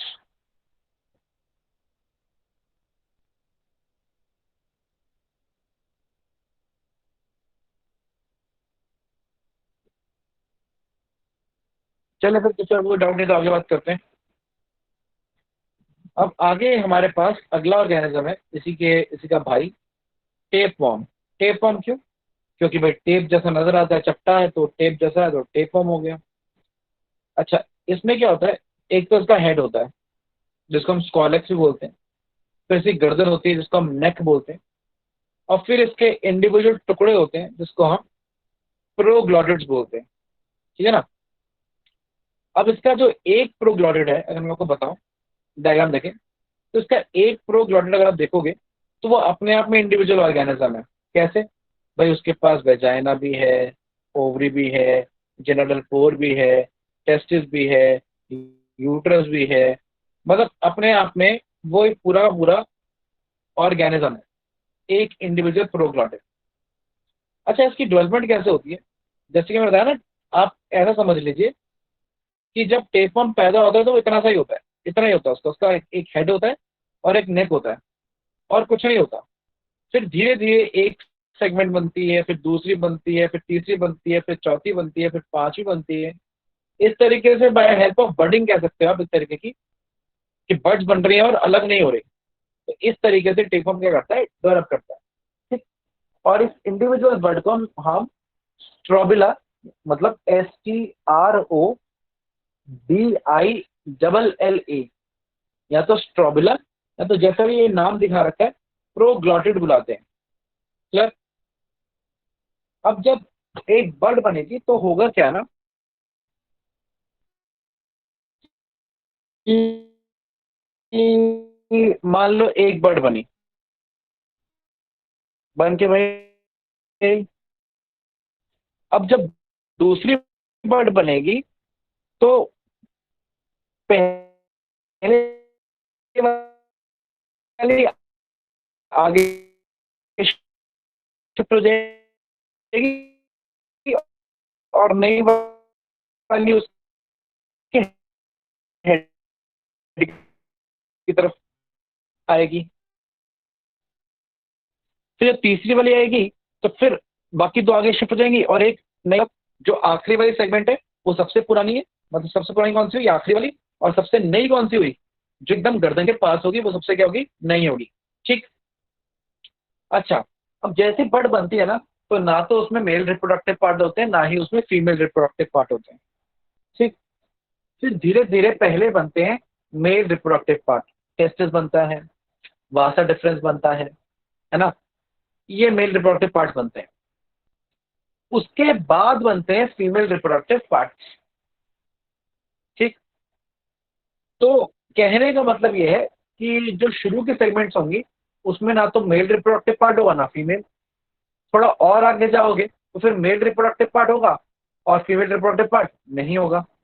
थोड़ा और आगे जाओगे तो मेल रिप्रोडक्टिव पार्ट भी होगा और फीमेल रिप्रोडक्टिव पार्ट भी होगा। ठीक है। अच्छा, तो ये जो सेगमेंट्स होती है जिसमें मेल और फीमेल दोनों रिप्रोडक्टिव पार्ट्स होते हैं, ये सेक्सुअली मैच्योर होती है और ये रिप्रोडक्शन करती है।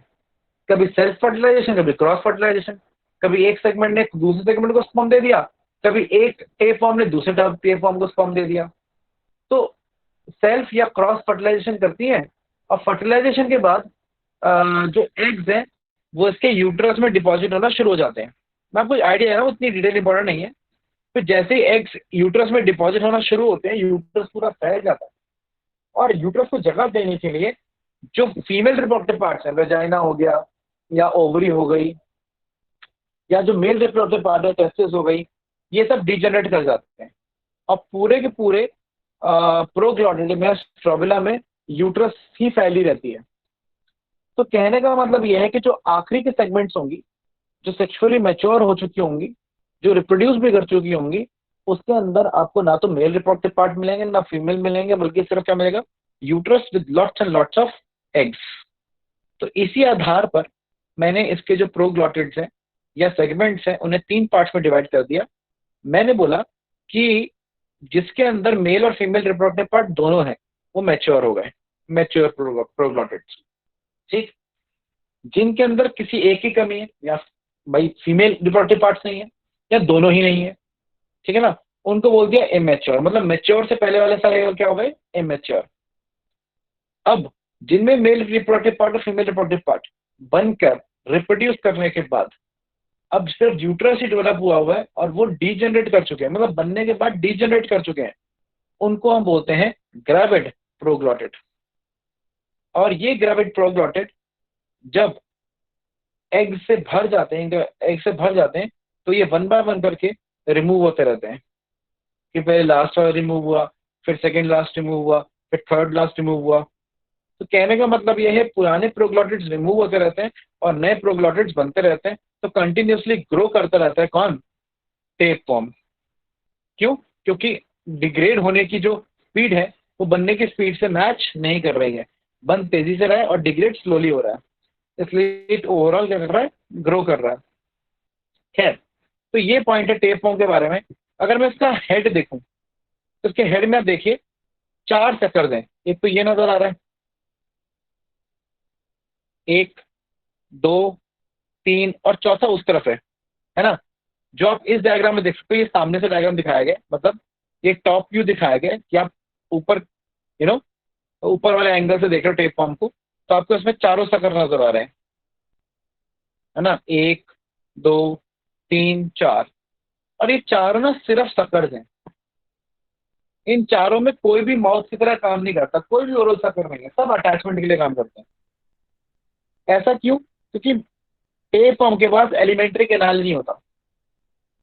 Tape form does not have any alimentary canal, मतलब ये फूड इंजेस्ट नहीं करता। मतलब जीता कैसे?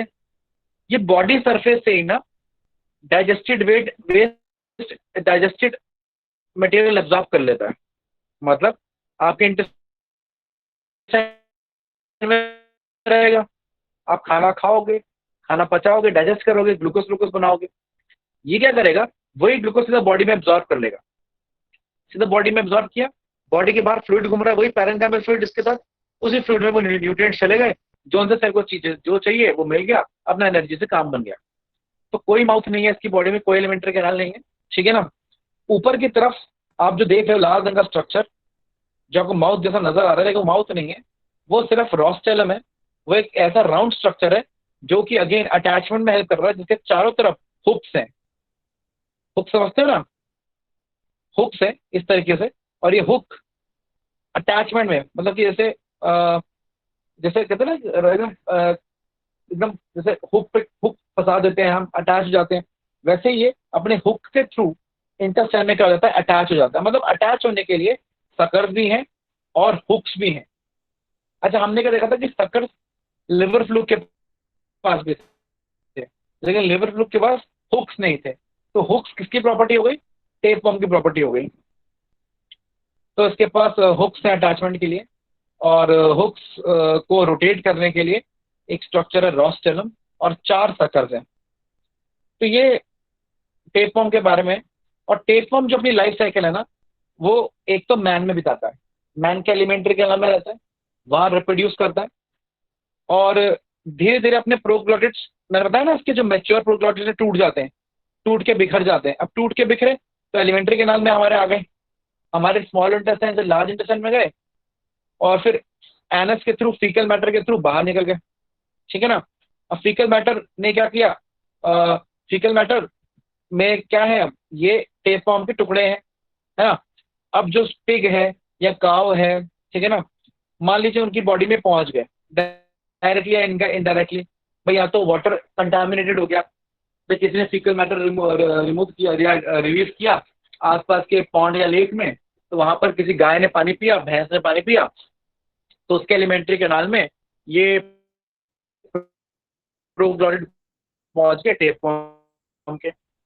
या हो सकता है कि ये फीकल मैटर में थे, और जो पिग है, पिग तो खाता है फीकल मैटर, तो उसने फीकल मैटर खाया और उसकी बॉडी में क्या पहुंच गए? ये टेप फॉर्म के प्रोग्लॉटिड पहुंच गए। तो फिर वहां पर ये ना जाकर लार्वा बनते हैं, इसके सारे एग्स, और मसल्स में घुस जाते हैं, ठीक है ना? तो पिग की मसल्स में घुस जाएंगे, काऊ या बफेलो की मसल्स में घुस जाएगा वो लार्वा, ठीक है ना? और black black black black black black spots पड़ जाएंगे, और स्पॉट्स ऐसे पड़ जाएंगे कि जैसे मीजल्स हो गया हो। किसको? पिग को, ठीक है ना?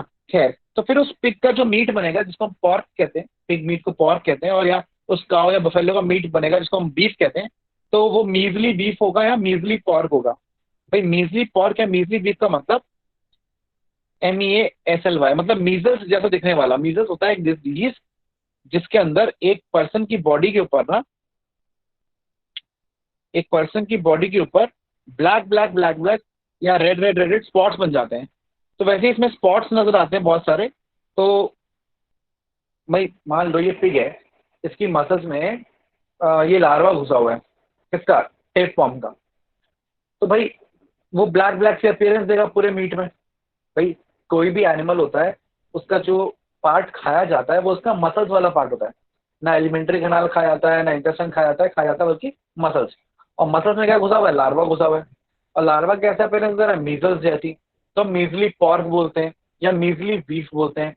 ऐसा मीजली पॉर्क या मीजली बीफ अगर किसी ने खाया तो वो जो टेप फॉर्म है वो निकल के उस मैन की बॉडी में पहुंच जाएगा। क्यों भाई? भाई अगर आप मीजली पॉर्क खाओगे या मीजली बीफ खाओगे, दोनों ही कॉन्टेक्स्ट के अंदर जो वो मसल्स आपने खाई, वो जो लार्वा है वो मैन के कहाँ पहुंच गया? पेट में पहुंच गया, फिर इंटेस्टाइन में पहुंच गया, और इंटेस्टाइन में डेवलप कर गया, एडल्ट बन गया। तो मैन की बॉडी में एडल्ट फॉर्म में रह रहा है, और पिग या काऊ बफेलो की बॉडी में कैसा रह रहा है? लार्वा की फॉर्म में रह रहा है।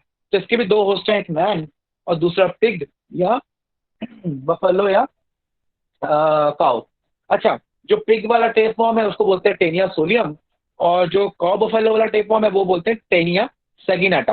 तो मतलब अलग अलग स्पीशीज हैं जो अलग अलग ऑर्गेनिज्म में रहेंगी। ठीक, तो यही सारी बातें हैं, ये इसकी लाइफ साइकिल है टेप फॉर्म की। तो आप देख रहे हैं टेप फॉर्म हो गया या लिवर फ्लूक हो गया, दोनों ही पैरासाइटिक हैं, दोनों ही मैन पे पैरासाइट हैं। ठीक है, और दोनों ही हमारी बॉडी के लिए कैसे खतरनाक हैं और हमें नुकसान पहुंचा सकते हैं। खैर, ज्यादा नुकसान इसमें पिग को या काऊ को पहुंचेगा। क्यों? क्योंकि उनकी तो मसल्स में पहुंचा हुआ है। हमारे तो सब एलिमेंट्री कैनाल में, हमने भाई इंजेक्शन लिया, दवाई ली, मेडिसिन ली, वो तो मर गया, हो सकता है बच जाए। लेकिन इनके तो मसल से फैला हुआ है, कभी इस मसल में पहुंच गया, कभी उस मसल में पहुंच गया। मान लो कि रेस्पिरेटरी मसल में पहुंच गया, लंग्स की मसल में पहुंच गया, तो आप सांस नहीं ले पाए, मर गए, है ना। तो वो तो फिर इनके लिए तो बहुत खतरनाक चीज हो जाती है। ठीक है ना। और इसके जो लार्वा है उसका नाम है cysticercus larva. Cysticercus larva. तो इसलिए हम बोलते हैं कि जो पॉर्क है या बीफ है उसको सिस्टी सर्कोसिस हुआ है। और क्योंकि आपके अंदर एडल्ट आया हुआ है, तो आपको जो डिसऑर्डर हुआ है उसको हम बोलते हैं टेनियासिस हुआ है। तो आपको की बॉडी में चीनिया आया है, तो इसलिए आपको टीनियासिस हुआ है। उनकी बॉडी में सिस्टिक सर्कस आया है, इसलिए उनको क्या हुआ है? सिस्टिक सर्कोसिस हुआ है। तो आपको जो डिसऑर्डर होता है टेपों के वजह से बोलते हैं चेनियासिस। खैर, ये पॉइंट क्लियर है आपको? लाइफ साइकिल क्लियर है? आगे बात करें। Excuse me sir. कौन बात करे बेटा? सर सानवी।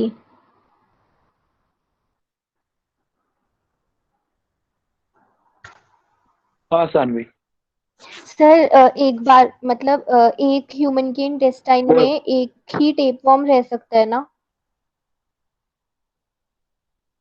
नहीं, मल्टीपल हो सकते हैं। Okay sir. भाई जब तुम मार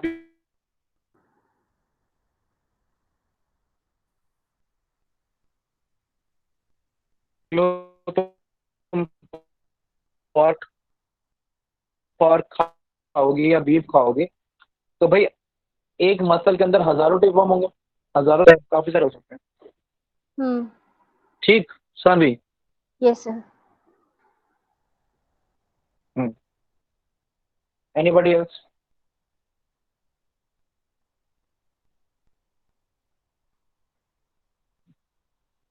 तो मैंने बोला कि सिस्टिक सर्कोसिस हुआ है पिग को, और आपको हुआ है चिनियासिस, और सिस्टिक सर्कोसिस ज्यादा खतरनाक है।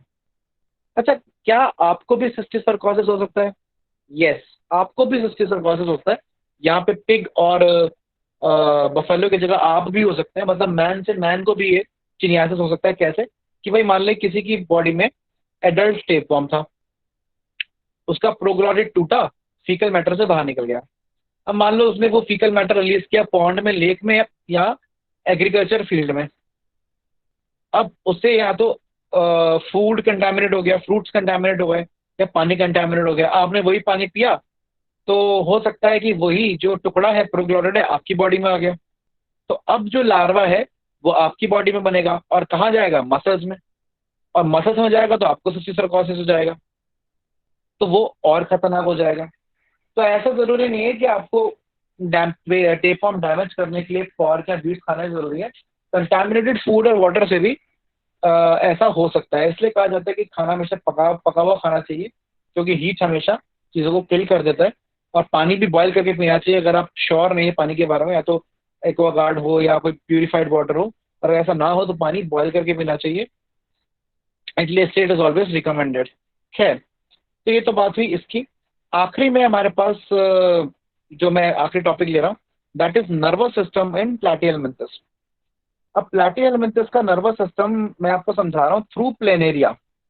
ठीक, अब प्लेनेरिया को अगर आप ध्यान से देखोगे तो प्लेनेरिया में आपने क्या इंटरेस्टिंग देखोगे कि इसके पास इसके हेड में ना ब्रेन जैसा नर्वस सिस्टम है, जिसको हम सेरेब्रल गैंग्लिया बोल रहे हैं, मतलब सीएनएस। और बड़ी खुशी की बात है, पहली बार हमारे पास सीएनएस आया है, सेंट्रल नर्वस सिस्टम। इससे पहले टीनोफोरा, सिलेंट्रेट्स, पॉरीफेरा, किसी के पास या तो नर्वस सिस्टम नहीं था या था तो पेरिफेरल था। पहली बार हेड आया है, साथ में उसके अंदर क्या है, सेंट्रल नर्वस सिस्टम आया है। उसके बाद फिर इसकी ये स्पाइनल कॉर्ड जैसी जैसे हमारी होती है, इसकी दो नर्व कॉर्ड्स हैं, एक ये और एक ये दूसरी, दो पैरेलल नर्व कॉर्ड्स हैं जो जुड़ी हुई हैं आपस में through transverse branches.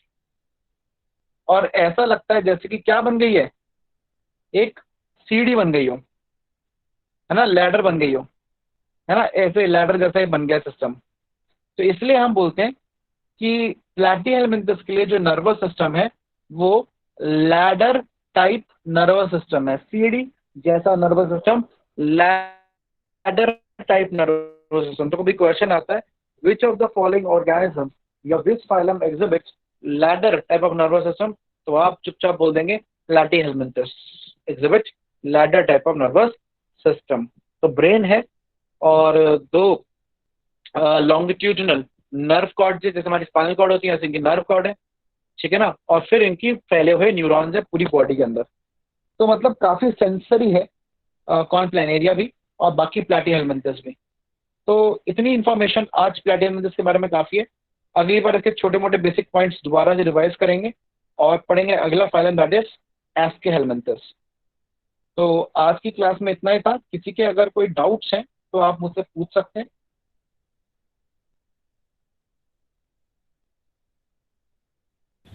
Sir yes sir proglottids एक बार एक्सप्लेन कर दो। प्रोग्लोटिड क्या कर दूं? एक्सप्लेन। अच्छा, एक्सप्लेन कर देता हूँ। देखो ऐसा समझ लो, मान लो कि एक ह्यूमन है, कोई इंसान है, ठीक है ना। अब उस इंसान की टांगे नहीं है, ठीक है, नो लेग्स, ठीक है ना, मतलब कि जहां पे लेग शुरू हो रही है वहीं पे आके बॉडी खत्म हो जाती है, ठीक। ओके, अब मान लो कि जो रिप्रोडक्टिव ऑर्गन्स हैं, ठीक है ना, वो बार बार रिपीट हो रहे हैं। भाई एक रिप्रोडक्टिव ऑर्गन हो गया, फिर उसके बाद फिर एक रिप्रोडक्टिव ऑर्गन, फिर एक रिप्रोडक्टिव ऑर्गन, फिर एक रिप्रोडक्टिव ऑर्गन, ऐसे करीब 600 से 800 रिप्रोडक्टिव ऑर्गन्स हैं, ठीक है ना। तो ये जो इंडिविजुअल रिप्रोडक्टिव ऑर्गन है इनको मैंने बोल दिया प्रोग्लोटिड्स। भाई हेड तो एक ही है, गला भी एक ही है, चेस्ट भी एक ही है, लेकिन बस रिप्रोडक्टिव ऑर्गन क्या हो रहे हैं, बार बार क्या होते जा रहे हैं, रिपीट होते जा रहे हैं। तो इस तरीके का स्ट्रक्चर होता है टेप फॉर्म का, और हर एक रिप्रोडक्टिव स्ट्रक्चर को हम प्रोग्लोटिड बोलते हैं। Yes sir. जिसमें टेस्टिस भी होंगी, ओवरीज भी होंगी, और female reproductive part, male reproductive part दोनों होंगे, यूट्रस भी होगा। समझ गए? और ये जो प्रोग्लोटिड्स हैं एक एक करके रिमूव होते जा रहे हैं, नए बनते जा रहे हैं, पुराने रिमूव होते जा रहे हैं, ठीक है। और जो रिमूव हो रहे हैं उसमें एग्स भरे पड़े हैं, मतलब वो उसमें नए टेप फॉर्म बनने की काबिलियत है बहुत ज्यादा। Okay sir.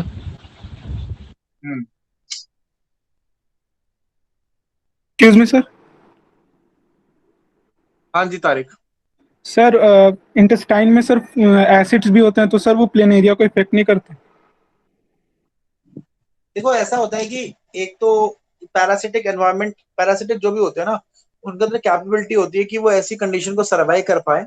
इनके स्किन के ऊपर क्यूटिकल वगैरह होता है और प्रोटेक्टिव कवरिंग वगैरह होती है, जिससे ये सर्वाइव कर जाते हैं। काफी मर जाते हैं, लेकिन आते इतने हजारों की तादाद में है कि अगर लाखों की तादाद, हजारों की तादाद में कि काफी अगर मर भी जाए फिर भी कुछ बच जाते हैं जो हमें इन्फेक्ट कर पाते हैं। ठीक है। Thank you sir.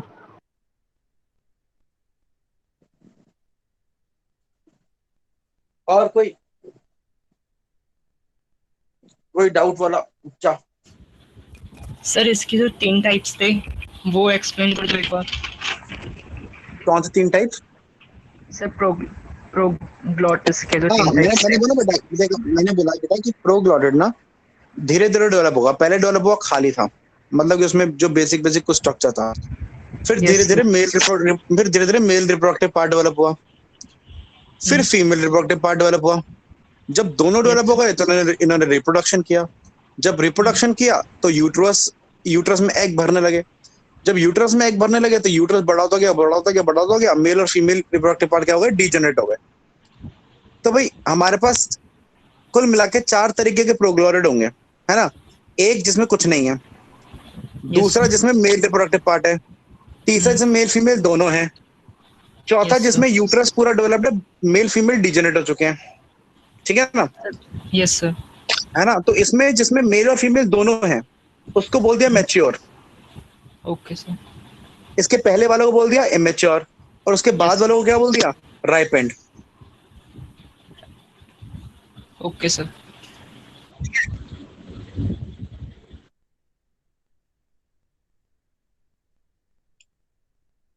Anybody sir else? Ripened किसको बोला है? बेटा जो आखिरी में जिनमें सिर्फ यूट्रस ही डेवलप है, जो एग से भरे हुए हैं, जब ग्रेविड वालों जब को? हाँ जब फल पक जाता है, राइप हो जाता है, तो क्या होता है? वो पेड़ से टूट के गिर जाता है ना। तो वो प्रोग्लॉटिड जो यस पक सर। चुका है, अब एग्स में डेवलप कर चुके हैं, वो अब टूट के गिर जाएगा। Okay sir. सर वो एक से भरा हुआ होगा तो फिर वो मरेगा थोड़ी, मतलब वो तो फिर से रीजनरेट कर लेगा ना, मतलब नया अरे बेटा ऑर्गेनिज्म तब प्रोड्यूस हो तो जाएगा। मैं तो बेटा मैं कब से यही तो बोल रहा हूँ भाई। कब से मैं जो कहानी तुमको रामायण सुना रहा हूँ, एक कहानी सुना रहा हूँ, मैं यही तो बोल रहा हूँ कि वो जो प्रोग्लॉटेड है, जो एग से भरा हुआ है, वो जिंदा रहेगा। वो फीकल मैटर से बाहर निकल गया। भाई मेरे मान लीजिए किसी पर्सन के इंटेस्टाइन में है, अब वो टेप फॉर्म है, अब टेप फॉर्म से टूट के अलग हो गया। टेप फॉर्म तो सकर से इंटेस्टाइन से जुड़ा हुआ था, ठीक। लेकिन प्रोग्लॉटेड होना उसके पास सकर थोड़े ना है, वो तो टूट के गिर गया। वो तो स्मॉल इंटेस्टाइन से कभी लार्ज इंटेस्टाइन भागेगा, फीकल मैटर के साथ, वेस्ट मटेरियल के साथ बॉडी से बाहर आ जाएगा। अब उसी फीकल मैटर के ऊपर पिग फीड करेगा। अब पिग ने वही फीकल मैटर ओके खाया तो सर, उसकी ओके बॉडी सर, में आगे चला की गया। कहानी पता है।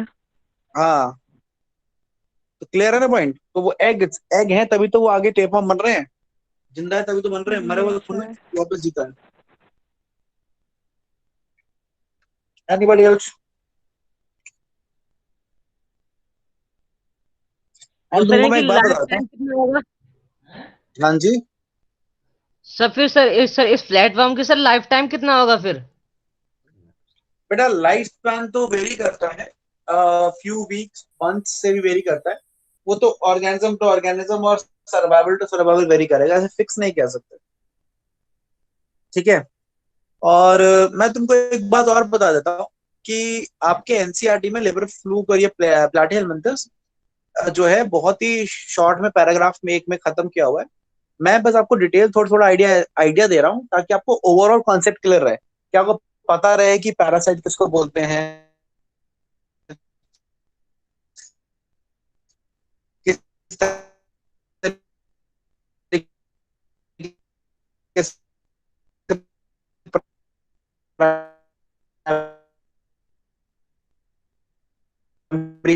होस्ट होता है, किसको सेकेंडरी होस्ट बोलते हैं, कैसे किसको लाइफ साइकिल बोलते हैं, है ना, फ्लेम सेल क्या होते हैं, मतलब हर एक चीज मैं आपको इसलिए बता रहा हूँ थोड़ा डिटेल में ताकि आपको वो बेसिक पॉइंट याद है। तो आपको डिटेल्स की डिटेल्स में नहीं जाना, क्योंकि डिटेल्स ऑलरेडी आपके एक्स्ट्रा है बेसिक को समझने के, ठीक है ना।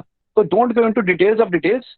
Details are just for making you learn और अंडरस्टैंड द बेसिक कॉन्सेप्ट। समझ गए?